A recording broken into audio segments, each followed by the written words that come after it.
शिमला से करीब 40 किलोमीटर दूर घने देवदार के जंगलों के बीच एक पुरानी इमारत खड़ी है। होटल समर हिल। कहते हैं इस होटल में कोई ठहरने की हिम्मत नहीं करता। स्थानीय लोग मानते हैं कि यह होटल सिर्फ एक इमारत नहीं बल्कि मौत का दरवाजा है। गांव के बुजुर्ग बताते हैं कि सालों पहले यहां कई अंग्रेज अफसर और अमीर लोग आया करते थे। पार्टी, शराब और अय्याशी का अड्डा था यह होटल। लेकिन एक रात होटल में अचानक आग लग गई। दर्जनों मेहमान जलकर मर गए। उस रात की चीखें अब भी इन दीवारों में कैद है। आज भी जो इस होटल में ठहरता है वह अगली सुबह जिंदा नहीं लौटता। कम से कम गांव वालों का यही दावा है। दिल्ली का रहने वाला आयुष, जो एक हॉरर कंटेंट यूट्यूबर है, अपनी टीम के साथ होटल समर हिल जाने का फैसला करता है। टीम में 4 लोग थे। आयुष लीड यूट्यूबर, जिज्ञासु बहादुर लेकिन थोड़ा जिद्दी, रिया कैमरा वुमन, शांत स्वभाव मगर आत्माओं में विश्वास रखती है, समीर साउंड रिकॉर्डिस्ट, डरपोक लेकिन मजाकिया, करण टेक्नीशियन, सबसे प्रैक्टिकल और नास्तिक। आयुष कैमरे पर बोलता है, दोस्तों आज हम आपको दिखाने जा रहे हैं इंडिया का सबसे डरावना होटल, होटल समर हिल। लोग कहते हैं यहां रुके तो अगली सुबह सूरज नहीं देख सकते, लेकिन आज हम यहां पूरी रात रुकेंगे और जानेंगे सच्चाई। शाम ढल रही थी। टीम गाड़ी से होटल की ओर निकल पड़ी। जंगल इतना घना था कि सूरज की रोशनी भी पेड़ों के बीच गुम हो गई। ठंडी हवा में अजीब सी सिसकियां सुनाई दे रही थी। समीर ने घबराते हुए कहा, यार ये तो बहुत ही डरावना लग रहा है। यकीन मानो हमें वापस चलना चाहिए। करण ने हंसते हुए जवाब दिया, भूत प्रेत जैसी कोई चीज नहीं होती, ये सब अंधविश्वास है। रिया खामोश थी। उसके चेहरे पर हल्की बेचैनी साफ नजर आ रही थी। करीब 1 घंटे बाद गाड़ी एक सुनसान मोड़ पर रुकी। सामने वही इमारत थी, होटल समर हिल। टूटी फूटी खिड़कियां, आधी झुकी छत और जंग लगी गेट। दीवारों पर काई जमी हुई थी। ऐसा लग रहा था मानो सदियों से कोई यहां नहीं आया। गेट पर जंग लगे बोर्ड पर फीके अक्षरों में लिखा था, समर हिल होटल वेलकम।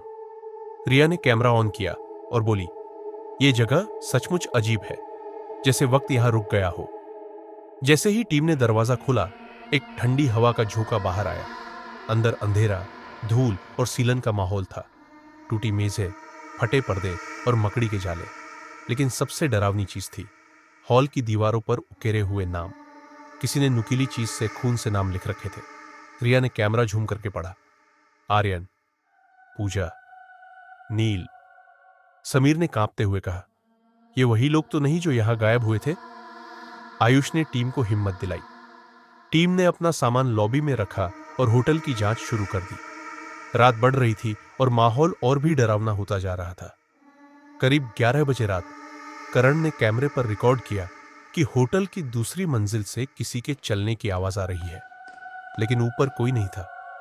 समीर डर के मारे बोला, मैं कह रहा हूं यहां कुछ है, हमें निकलना चाहिए।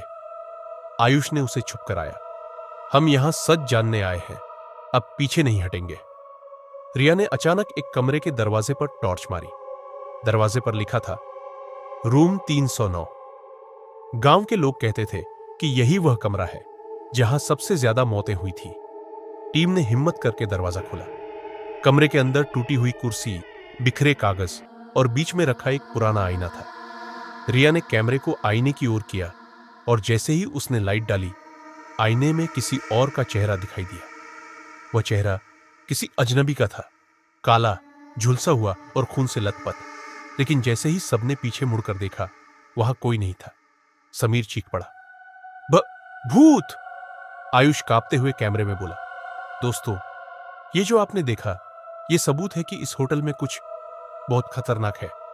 पिछली कड़ी में आयुष और उसकी टीम होटल समर हिल में दाखिल हुए थे। होटल के रूम 309 में उन्हें एक पुराने आईने में खून से लथपथ चेहरा दिखाई दिया था। अब शुरू होती है उनकी पहली रात की असली दहशत। आईने वाली घटना के बाद टीम की हालत खराब थी। समीर तो इतना डर गया कि बोला, बस अब बहुत हो गया, मैं ये शूट नहीं करूंगा, चलो यहां से चलते हैं। आयुष ने गहरी सांस ली और कैमरे पर बोला, दोस्तों आप सबने देखा, ये कोई इल्यूजन नहीं था, कुछ तो है यहाँ, लेकिन हम बिना सच्चाई जाने वापस नहीं जाएंगे। रिया और करण ने भी सहमति जताई। टीम ने तय किया कि सब मिलकर हॉल में रहेंगे और वहां से शूट करेंगे। करीब रात 12:30 पर उन्होंने हॉल में 3 कैमरे सेट किए। एक कैमरा सीढ़ियों की ओर, दूसरा होटल की लॉबी में और तीसरा कैमरा हॉल के बीच में, जहां सब बैठने वाले थे। समीर साउंड रिकॉर्डर ऑन करता है और बोलता है, अगर कोई आवाज आई तो रिकॉर्ड हो जाएगी। आयुष कैमरे के सामने बैठा और कहने लगा, यह हमारी पहली रात है होटल समर हिल में। अभी तक हमने देखा कि रूम 309 में अजीब परछाई नजर आई। अब देखते हैं कि आगे क्या होता है। करीब 1:15 रात अचानक ऊपर वाली मंजिल से किसी के दौड़ने की आवाज आई।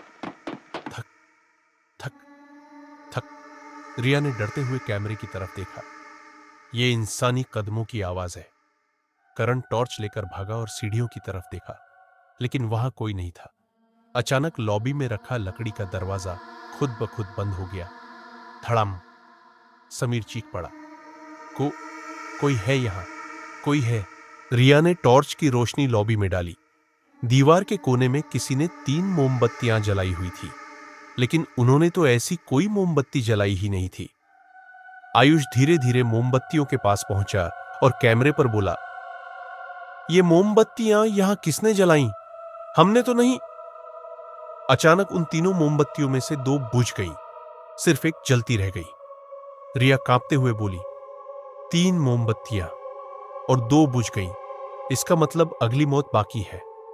करीब 3 बजे सुबह, जो कि पैरानॉर्मल एक्टिविटीज का सबसे खतरनाक समय माना जाता है। साउंड रिकॉर्डर पर अजीब आवाजें आने लगी। फुसफुसाहट, जैसे कोई कह रहा हो, भाग जाओ वरना मर जाओगे। समीर डर के मारे कांपते हुए बोला, आवाज आई? किसी औरत की आवाज? रिया ने हैरानी से कहा, लेकिन ये तो सिर्फ रिकॉर्डर पर है, हमारे कानों से नहीं सुनाई दे रही। करण ने माथे पर पसीना पोंछा और कहा, यह सब हमारे साथ खेला जा रहा है। कोई है जो चाहता है कि हम डर कर भाग जाएं। आयुष ने ठंडी आवाज में कहा, नहीं, हम भागेंगे नहीं, हम देखेंगे कि यह है कौन। उसी समय सीढ़ियों से जोर की आवाज आई। धड़ाम धड़ाम धड़ाम। सब लोग टॉर्च लेकर ऊपर की ओर भागे। कमरा नंबर 212 का दरवाजा खुला हुआ था।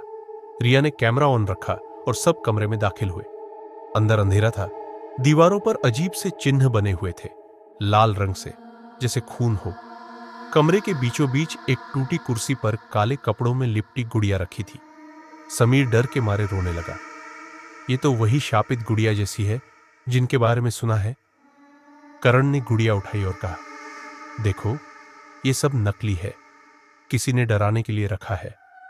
लेकिन जैसे ही उसने गुड़िया उठाई, उसकी आंखें खुद ब खुद खुल गईं और उसमें से खून की एक बूंद गिरी। अचानक दरवाजा अपने आप बंद हो गया। टीम चारों तरफ से बंद हो गई थी। कमरे में सिसकियां सुनाई देने लगी। रिया ने कैमरा घुमाया तो आईने में चारों की जगह 5 परछाइयां दिखाई दी। समीर डर के मारे चिल्लाया, हम तो 4 हैं, ये 5वां कौन है? अचानक करण का गला दबने लगा, जैसे किसी अदृश्य हाथ ने उसे पकड़ लिया हो। वह हवा में उठने लगा। रिया और आयुष उसे पकड़ने की कोशिश करने लगे। समीर दरवाजा पीट पीट कर रो रहा था। करण की आंखें लाल हो गई और वह घुटते हुए बोला, बचाओ, ये मुझे ले जा रहा है। तभी दरवाजा अचानक खुल गया और करण जमीन पर गिर पड़ा। उसके गले पर गहरे नाखूनों के निशान थे। सब लोग कमरे से बाहर भागे और हॉल में लौट आए, लेकिन तभी उन्होंने देखा, हॉल में रखे 3 कैमरों में से एक कैमरा गायब था। आयुष चिल्लाया, कैमरा कहां गया? किसने उठाया? रिया ने कांपती आवाज में कहा, हम सब तो साथ थे, फिर कैमरा किसने लिया? समीर डरते डरते बोला, अगर वो कैमरा किसी इंसान ने नहीं बल्कि उसी ने उठाया तो? आयुष कैमरे की ओर देखते हुए बोला, दोस्तों, हमें कोई देख रहा है, कोई हमारी हर हरकत रिकॉर्ड कर रहा है, लेकिन वो इंसान नहीं है। हॉल की बत्तियां एक एक करके बुझ गई। पूरी इमारत अंधेरे में डूब गई। और तभी हवा में किसी औरत की हंसी गूंज उठी। पार्ट 1 यहीं खत्म होता है।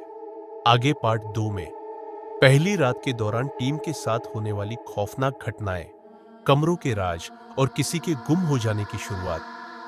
पार्ट 2 देखने के लिए हमारे चैनल बेनाम रूह पर बने रहे।